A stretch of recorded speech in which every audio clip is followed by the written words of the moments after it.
Viajá en el tiempo con Retro Argento.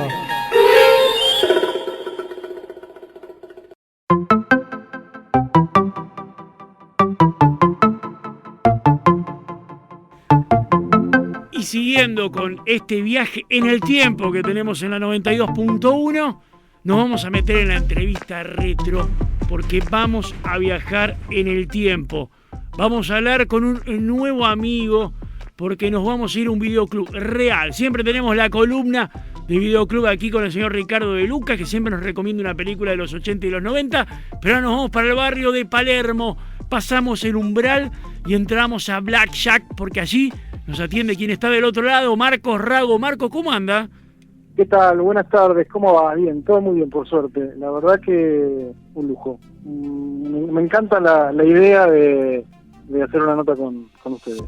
Y a nosotros nos encanta poder hablar con gente como vos, que sigue manteniendo la idea del videoclub, que sigue manteniendo... A ver, porque el videoclub, para muchos de nosotros, es un recuerdo. Ir a elegir una película es una anécdota. ¿Vos eso lo tenés en claro?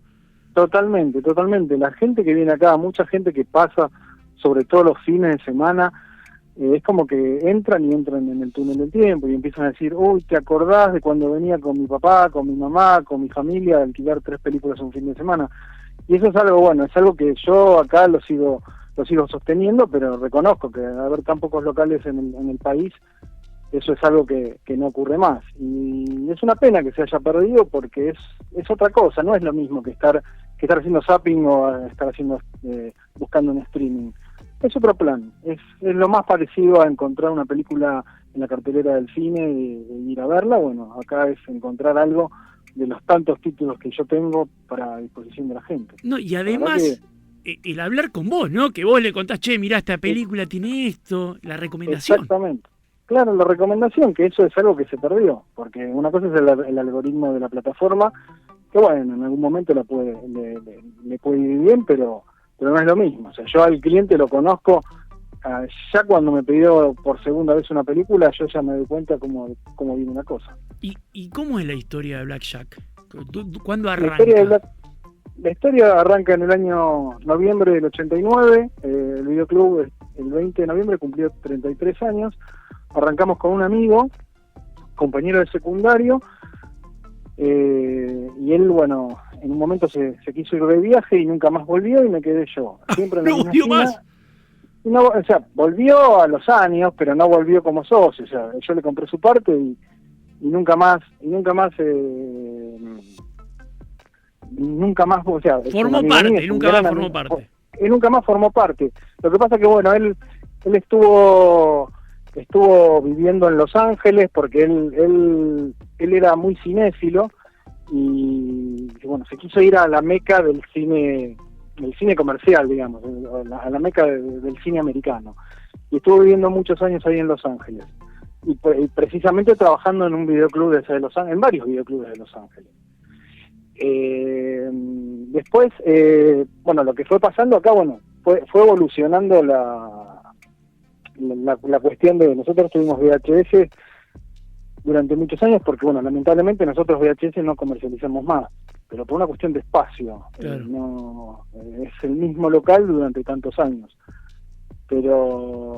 Y mi historia particular comienza en el año 80, cuando mi papá compró la primera videocasetera, y que era una Sony Betamax, que era otro formato, no el VHS, y bueno, yo tenía la posibilidad de ver películas en mi casa y todos mis compañeros de colegio hacían fila para venir a ver películas en mi casa, y yo lo que disfrutaba era tal vez ver una película tantas veces, o sea, tantas veces veía, por ejemplo, vi N veces The Wall, vi N veces La Naranja Mecánica, porque mi placer era compartir con mis amigos ver películas en mi casa. O sea, era como, ahí es donde me empieza el gusto por recomendar, y por eso después la decisión de hacer algo, un proyecto de este estilo, ¿no? Bueno, pero además lo que era, a ver, para nosotros fue un impacto muy grande, a ver, el VHS, pasar a poder elegir una película, la película que tenías en el cine la llevabas a tu casa, era un impacto Totalmente. muy grande. A ver, el impacto era tan grande como el del reproductor al grabador. También. Totalmente. O sea, es como que era increíble poder llevarte a tu casa la película que habías disfrutado en el cine. O sea, eso era impensable. Era como... O sea, era algo que uno no se lo imaginaba que podía ocurrir. Hoy en día los chicos, sobre todo los de generaciones jóvenes, están acostumbrados a que con el celular resuelven todo, pero claro, nosotros que éramos jóvenes en la década del 80, yo igual agradezco haber vivido toda esa época porque para mí es maravillosa, y bueno, y hoy en día seguir estando en un local que tiene como ese mismo, digamos, esa impronta, para mí es muy importante. Y yo sé que mucha gente lo valora no solamente por el hecho de la nostalgia, sino porque, bueno, el recomendador de películas, la persona que te va guiando para ver ciertos directores, ciertos actores, ciertas películas que no tenés posibilidad de verla por otro lado que no sea en físico. ¿Sabes? Primero, Guatemala 4499, ¿no? Claro, es Guatemala 4499, esquina Melavia. Bien, en el barrio de Palermo. Yo escuchándote, Marcos, pienso en el tema de más allá de la nostalgia, yo creo que la necesidad de la gente de socializar, ¿no? De estar en un ambiente donde hablar con el otro. Sabes que, bueno, también es muy... O sea, yo creo que en el único país del mundo que se llamó videoclub fue acá en Argentina. Porque si vos ves en Estados Unidos es tienda de video store. Y creo que en otras partes del mundo también. Pero acá en Argentina le pusieron la palabra club, porque precisamente es como si fuese un club. Vos a un club vas a compartir un deporte, a compartir una charla, a compartir una cena, un almuerzo, o estar un rato con amigos y charlar. Y ese fue el espíritu que se diseñó cuando se le puso la palabra videoclub. Porque es un club de video en el cual uno viene a buscar una película, pero por otro lado se generan charlas no solamente de cine, sino se generan charlas de lo que sea. O sea, hoy en día hablas de fútbol por el mundial, puedes llegar a hablar de política, de la familia, de los hijos, de los padres. Es realmente es un lugar de encuentro y que culturalmente me parece muy importante también. Bien, ¿y cómo era? ¿Te acordás cómo fue evolucionando el tema de las películas? ¿Cuál era la película más pedida?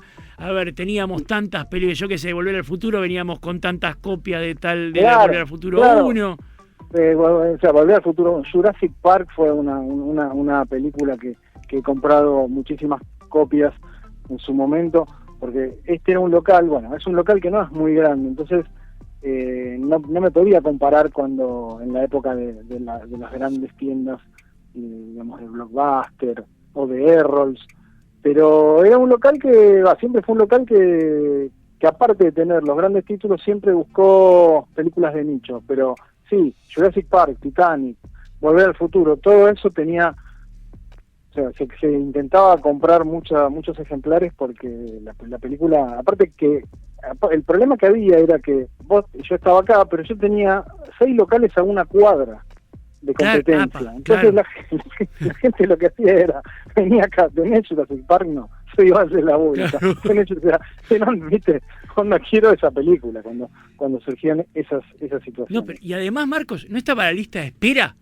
Che, párate, sí, pongo lista de la espera. reservás para el fin de semana y las caras pop, o sea, porque en general este es un lugar que la gente viene a distenderse, viene con buena onda, porque es un local realmente que viene a buscar entretenimiento, pero en esos momentos vos ponías lista de espera y a veces no podías cumplir porque no te la habían devuelto y era como una tensión porque no estaba la película que venían a buscar. Pero en general siempre lo hemos tratado de resolver de la mejor manera, ¿no? Qué lindo. ¿Y cómo era el tema socios? El tema socios sería el carnecito. O sea, yo en ese momento, al comienzo, teníamos un carnet que era incluso de cartón, que tenía el nombre y un numerito, y con eso generábamos que la gente tuviera como una cuestión de pertenencia también. Pero yo en general, más que por el número, siempre me manejé por el apellido y por el nombre. De hecho, o sea, yo lo sigo haciendo porque hoy en día sigo alquilando y sigo teniendo a los clientes que tienen sus números asignados, pero que ya no es necesario que se los acuerden, porque realmente directamente por el apellido dentro del sistema y listo. Pero aparte tenés que tener en cuenta que en el año 89 todavía no había computadoras. Entonces teníamos las fichas. El fichero. Claro, tenías fichas de socios y fichas de película. Cuando alquilabas la película unías la ficha del cliente la ficha del cliente, con la ficha de la película, Claro. y eso hacía que vos sabías dónde estaba la película. Y además tenía todo el historial de lo que había alquilado el cliente. Claro, porque vos en la ficha de él le ponías el número de la película que había alquilado y el nombre, entonces te decía, fíjate si no alquilé, fíjate si la llevé. Porque si la gente es el día de hoy que no se acuerdan Bien. lo que alquilaron o lo que vieron, porque yo siempre digo, a mí me figura que la alquilaste, ahora si la viste o no, eso es otro tema. Claro, es otra cosa. Claro. Estamos hablando con Marcos Rago, Blackjack Video Club, en Palermo, en Guatemala, 4499, Blackjack Video, el Instagram. Y te pregunto, ¿le molesta al dueño del videoclub, le molesta que la película no venga rebobinada? Eso era en la época del cassette, y a veces en realidad no es que molestaba. De hecho, nosotros teníamos varios rebobinadores para ese. Ah, miró, para eso, no sabía eso. Claro, teníamos unas maquinitas que rebobinaban. Pero había otros locales que tenían multas. O sea, directamente era, si vos te la tenías sin rebobinar, te cobraban una multa. Si la devolvías en un día que no era el correcto, era otra multa. Y era así, era una cuestión de castigos permanentes, cosa que yo en general no aplicaba. Los recargos y las demoras sí, porque eso perjudicaba a que otro cliente Claro. a futuro quisiera ver la película. Pero el tema de rebobinar, bueno, qué sé yo, la gente muy colgada siempre lo fue, y por más que uno quisiera educar al prójimo, No, puede pues, estar con yo me acuerdo. más espíritu de todo, ¿no? Yo me acuerdo a mi vieja, hay que rebobinar la película, y ahí terminábamos y rebobinamos. Claro. Y otra de las cosas que me acuerdo, que era algo si lo hacías era como que venía la Inquisición, no grabés de video a video. Bueno, eso era grabar de video a video. En realidad, si vos lo hacías, eso es mi criterio, ¿no? Pero si vos lo hacías para vos, qué sé yo, me parece como que, bueno, no tiene costo. Ahora, si vos lo hacías para comercializar, sí, porque, bueno, Sí. estabas generando una película trucha. Pero yo te digo, yo cuando empecé, no teniendo el local, en el año 80, mi papá compra la primera videocasetera, la que decía la Sony Betamax, y después cuando sale el VHS, compra el VHS, que era un JVC. Entonces Claro. yo tenía 2 videocaseteras en el año 82. Y obviamente que yo me grababa películas, y eso era que yo podía invitar a compañeros de colegio a ver la película que yo ya tenía grabada y que no tenía que volver a alquilar porque la tenía. A su vez que mi papá compraba películas porque le gustaba, porque él siempre le gustó, mi papá le sigue gustando porque está vivo, y es un loco del cine como... ¿Va para el como video? de las ¿Está en el videoclub? ¿Sabes qué? No ha venido nunca. Es todo en su casa. Yo le llevo muchas veces, le recomiendo, le digo que vi que me gusta, y muchas veces compartimos. Pero no viene. Y eso que ahora está solo podría perfectamente. Pero bueno, es grande, tiene 89 años, entonces. Sí. Y está en Caballito, entonces. Ah, bueno. Pero, a ver, Marcos, yo tengo que confesarte algo. Yo he hecho de video a video para mí Casa Fantasmas 2. GoBuster 2. Lo grabé de video a video, pero te soy sincero que cuando empecé a grabarlo me daba un miedo, como que cayera el FBI, no sé por qué, ¿viste? Te juro, ¿viste? Había como un miedo. ¿Qué estamos haciendo, viste? Claro, lo que pasa es que, bueno, esas advertencias que tenían los VHS, que hoy en día siguen teniendo los DVD, los Blu-ray, son advertencias de, bueno, que no a la piratería, que yo después, en el transcurso de los años, cuando empezó el DVD y cuando en el año 2004, 2005 se creó una cámara de videoclubes, y nosotros tuvimos mucha incidencia en las batallas que se generaron y que se hicieron de las editoras con los videoclubes. La cámara de videoclubes, yo era partícipe y hacíamos muchas acciones, pero muy difícil, o sea, muy difícil poder, era como, viste, contra los molinos de viento, porque bueno, había venta de películas en todas las esquinas importantes de Buenos Aires, y bueno, o sea, sacaban un mantero y aparecían 10. No, era imposible. Sí, era imposible, pero de ahí me estás contando ya la evolución, ¿no? De VHS Claro, al del DVD. VHS al DVD año 2001 más o menos, porque acá llegó un poquito tarde por la crisis del 2001. Y bueno, cuando vino el DVD es como que fue un resurgimiento increíble de la actividad, porque ya con el VHS, porque yo arranqué en el año 89, pero los VHS ya en el año 84, 85 ya había mucha actividad, que yo todavía era chico. Pero bueno, desde el 85 hasta el año 2000 fue VHS, y en el año 2001 más o menos empiezan a salir los primeros DVD, y empiezan las editoras de acá a fabricar DVD acá. Entonces eso como que dio vuelta a todo, porque realmente fue una época de mucha prosperidad, porque la gente se empezaba a comprar los reproductores de DVD. Yo le decía a mis clientes, miren, empiecen a comprarse los DVD porque los VHS no los van a editar más, y bueno, Claro. había gente que me miraba como diciendo, ¿qué me estás diciendo? Y otros que no, y muchos me hicieron caso, y es el día de hoy que tengo clientes que se siguen acordando de la situación, y me dicen, me acuerdo cuando me dijiste que me compre el DVD. ¿Viste? Claro. Claro. Y después el Blu-ray, claro. Y después el Blu-ray más o menos en el año 2008-2009, por lo menos yo empecé a incorporar acá. Pero bueno, fue toda una evolución, más que nada con el cambio también de las pantallas, porque una cosa eran las pantallas que había antes, que eran las pantallas de tubo, los televisores viejos de tubo, que como mucho deberían, no sé, más grande, 25 pulgadas, eran unos mamotretos gigantes, Exacto, sí, la sí, pantalla sí. era chiquitita.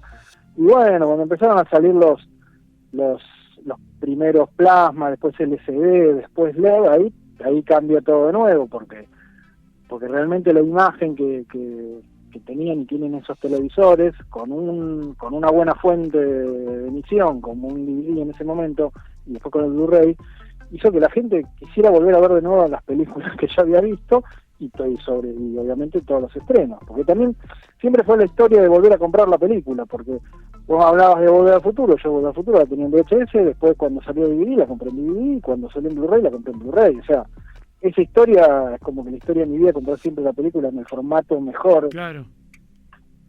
Pero bueno, igualmente yo, lo que a mí me pasa es que me da placer tener películas, o sea, que me da placer comprar nuevamente la película. Si sé que se va a ver mejor, que la voy a disfrutar mejor, no es como que digo, tengo que volver a comprar tal película, no.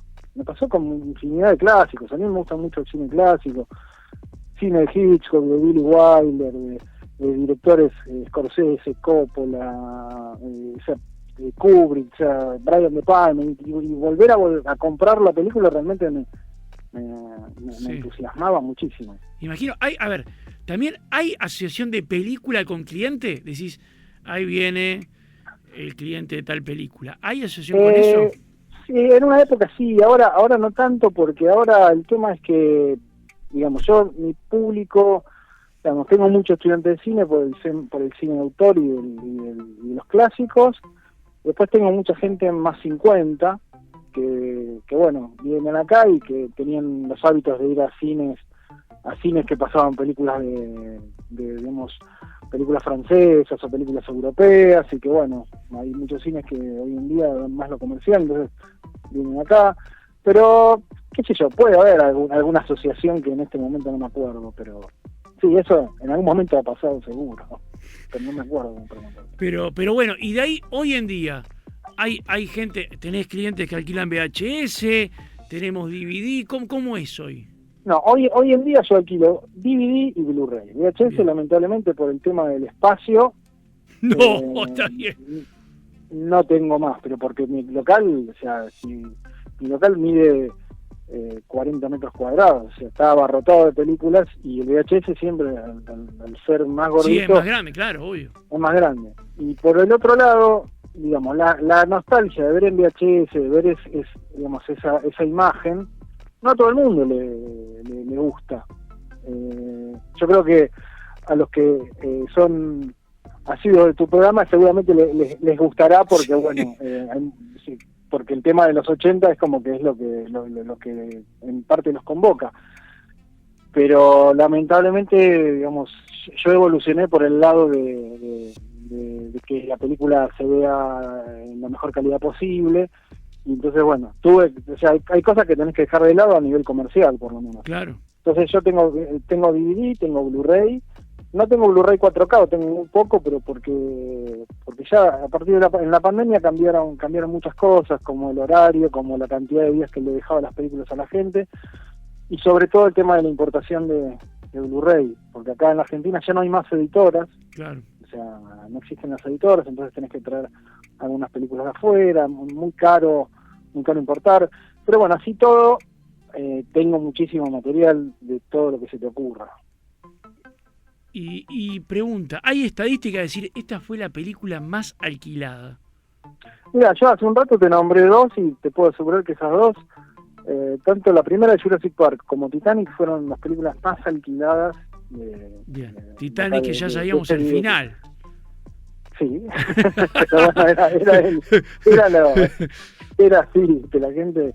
Y después, por ejemplo, bueno, cuando se reedita El Padrino en Blu-ray, también la gente quería volver a ver. Por Dios. O sea, ten en cuenta que antes las plataformas no estaban, entonces como que bueno, cuando yo las tenía en Blu-ray se veían perfectas y la gente quería volverla a ver. Aparte porque tampoco estaba eso de que viste que ahora se está estrenando en el cine algunas películas muy interesantes, caso Taxi Driver, pero en ese momento todavía no estaban esos reestrenos importantes. Entonces es como que de alguna manera eso, si vos tenés una buena pantalla, lo ves muy bien. Marcos, ¿y hay alguna historia que te haya impactado? ¿Algún cliente, viste, que te contó que Mirá, gracias al videoclub, viste, que te dijo, che, ¿sabés que me...? Tengo una anécdota, o sea, no sé si es o sea, yo tengo una anécdota muy interesante que la he contado varias veces, pero que es digna de contar, que es que una vez yo estaba acá en el local, no sé, ahora unos 10, 15 años atrás, y veo como una acumulación de personas afuera, y eso en la puerta y aparece una persona conocida, pero que Sí. cuando lo veo digo, no puedo creer que esté acá, era William Dafoe, doctor. Bien, bueno. Ni más ni Digo, menos. William, lo primero que se me ocurre es decirle el nombre, William Dafoe, me dice, yes. Mira, Y nos William. ponemos a echar, y era él, y claro, la gente lo reconocía mucho por alguna de las series, una de las películas del Hombre Araña, Spider-Man. Bueno, trabaja hizo en El Duende dos, Verde, Ya, trabajó en exacto. la película Pelotón. Por ejemplo, sí, bueno, trabajó también Vale, con Scorsese en La un Última montón. Tentación de Cristo, o sea, tiene una filmografía que si vos la buscás es imposible, que alguna viste seguro.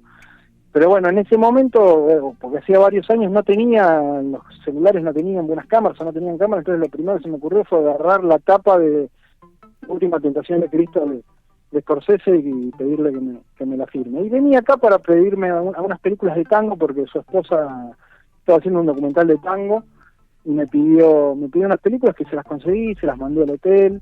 Pero bueno, eso para mí fue como decir, wow, que William Dafoe entra a mi local. No, para. Vamos de vuelta porque esto es muy groso. William Dafoe se tomó un taxi, un tacho y fue hasta tu local, hasta la puerta de tu local. A ver, O sea, la gente no es que yo- William Dafoe estaba porque William Dafoe estaba caminando por ahí, sino que fue directo a tu local, a ver. No, bueno, yo no puedo decir que eso porque no sé. Yo sé que apareció, él Sí, llegó a la digámoslo puerta, que sí. pero ahora, si estaba paseando por Palermo, puede ser también. Su hotel estaba acá a unas 10 cuadras, entonces puede ser. Pero realmente fue una experiencia muy... O sea, te pone muy nervioso ver a una persona, o sea, un actor de ese calibre. Encima yo entiendo un poco de inglés, pero no tengo una fluidez para hablar, entonces es muy difícil tratar de comunicarme con los nervios. Pero bueno, fue una experiencia que me la guardo para siempre, increíble. Y me imagino que la tapa de la Última Tentación de Cristo la tenés Sí, la tengo guardada. guardadísima con un tesoro. Sí, sí. Vos ponés a pensar que esa mañana te levantaste no pensando que te ibas a encontrar con William Dafoe. Totalmente, o sea, ni de casualidad. No, y aparte, bueno, de repente cuando estuvo Coppola acá por Palermo, Claro. que estuvo filmando, yo decía, bueno, algún día voy a venir, ya tenía como... Cada vez ya estaba preparado. Estaba ¿Qué le preparado digo? y nunca apareció, claro, nunca apareció. Y pero de ahí para... Pero bueno, De esto de William Dafoe, ¿cómo es? ¿Vos te comunicaste después cómo fue el tema de la película? él me dejó en qué hotel estaba. Entonces yo lo que hice fue conseguirle las películas, llevárselas, obviamente regalárselas y dejarle todo un escrito diciéndole que era un obsequio de Blackjack Video de mi parte. O sea, todo algo que obviamente que después no es que me llamó alguien para decirme gracias, se las dejé en el hotel y nada más, y ahí terminó la historia. Pero bueno, yo supongo que se lo habrán dado porque bueno, el hotel estarán acostumbrados a recibir presentes o regalos para las personas famosas. Viste Como él que me lo había pedido. yo te cuento algo, yo escuchándote, Retro Argento está conmovida, ¿viste? Está con campañas, ayudando amigos. Yo creo que tenemos que hacer este reencuentro con William Dafoe. Para mí, para William, por lo menos gracias. Decime, Gracias, thanks. claro, Claro. Tirame un thank you. Claro. Un gracias maestro, por lo menos, Claro. porque te llevamos la película de Blackjack y... Claro. Pero es tremenda historia. Pero bueno, eso Sí, es lo que tiene, a ver, eso es lo que tiene la socialización del videoclub, que muchos en la pandemia se dieron cuenta de esa necesidad de estar con el otro. Totalmente. Y cuando hablas de la pandemia, lo que me pasó en la pandemia, yo en la pandemia tuve que, como todos los locales, tuvimos que cerrar el 20 de marzo. Y yo era, desde el año 89 hasta el 20 de marzo, nunca había cerrado un día en mi vida porque era siempre de lunes a lunes, era trabajar. Obviamente que no venía siempre yo, tuve empleados, pero no era esa cuestión de... Nunca había cerrado, ni por vacaciones, ni por nada. Entonces, es como que cuando dicen que tengo que cerrar, pensamos, bueno, será una semana, y después se estiró un mes. Yo dije, bueno, esto ya está, o sea, la gente se va a olvidar, ¿viste? Uno tiene fantasías negativas muchas veces. A ver, igual lo que pensabas era lo que pensaba todo el mundo, ¿no? Exactamente, pero bueno, pero más esta actividad, siendo una actividad que no es hoy en día muy popular, no es que, ¿viste?, necesitas ir a comprar a la verdulería. Entonces que bueno, y cuando reabrí, que abrí al mes, reabrí, no se podía entrar la gente, pero uno podía estar adentro, empezó a llamarme gente, o sea, aparte yo había hecho un grupo por celular de clientes, entonces había gente que me pedía en ese mes, me pedía películas, y yo lo que hacía, como bueno, uno podía venir acá a retirar facturas y ver que había que pagar, entonces de alguna manera yo tuve un poquito de movimiento, y cuando reabrí fue una cosa, pero una eclosión de gente que sí o sí necesitaba, porque lo único que tenían eran las plataformas, pero necesitaban esto de ver otra cosa diferente, y esa charla. Así que la verdad que cuando reabrimos explotó, y bueno, lo que decía que cambié fue, empecé a dejar las películas una semana como mínimo. Entonces la gente se copaba, en vez de llevarse una o dos, se llevaban 3, 4, porque claro, no había teatros, no había cines, no había bares. Exacto. Era algo que era soñado. Exacto. O sea, soñado para mí que estaba de este lado, ¿no? Marcos. Y aparte, bueno, y aparte otra cosa más que bueno, gracias a eso yo pude sentirme útil en la cuestión de la pandemia para ciertas personas. La verdad que sentí que estaba haciendo un servicio de entretenimiento muy importante. Exactamente. Y por eso lo queríamos hablar con vos, para festejar los 33 años de Blackjack. Y nos queremos asociar, también queremos tener el carnet. Porque el carnet del videoclub era algo, era tu lugar. Yo conservo el carnet de mi videoclub, porque era ese lugar del carnet, de conocer a la persona que atendía. Es un poco la idea de Retro Argento también.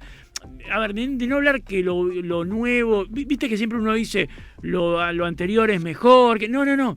A ver, la idea es volver a las fuentes de esto, ¿no? De la socialización. Sí. O sea, que son hábitos que se perdieron, que se van diluyendo por otros hábitos tal vez, pero que esto es tan necesario como una buena biblioteca, ¿entendés? O sea, una buena librería, o sea, como que, o una buena disquería. O sea, disquerías cada vez quedan pocas y es una pena porque es muy lindo. Por suerte ahora con el tema del vinilo resurge mucho esa cuestión de encontrar el físico, sacarlo, olerlo, abrirlo y tenerlo. O sea, todo eso es realmente algo que bueno, por lo menos yo en mi adolescencia lo vivía cotidianamente. Entonces bueno, yo con esto de las películas lo sigo viviendo, pero hay mucha gente que tal vez le quedó en el olvido y lo puede reactivar. Exactamente, es el combo de sentidos, porque hablaste de oler, el olor, esa memoria olfativa, hay un montón de sentidos que convergen en algo, ¿no? De la película, del plástico, bueno, un montón de cosas. Pero, y queríamos visibilizar la actividad, queríamos visibilizar el videoclub, Blackjack Video en Instagram, así que ahí hablan con Marcos. Marcos, te agradezco de corazón que hayamos podido hablar. Y un saludo gigante a tus oyentes, a toda la gente que escucha del programa. Muchísimas gracias. Y te agradezco. Gracias. Un abrazo grande. Que estén bien, los espero. Obvio que vamos a estar ahí, olvídate. Muy bien, gracias. Y de esta manera, Marcos Rago, hoy conocimos un nuevo amigo en la entrevista retro de Retro Argento Radio.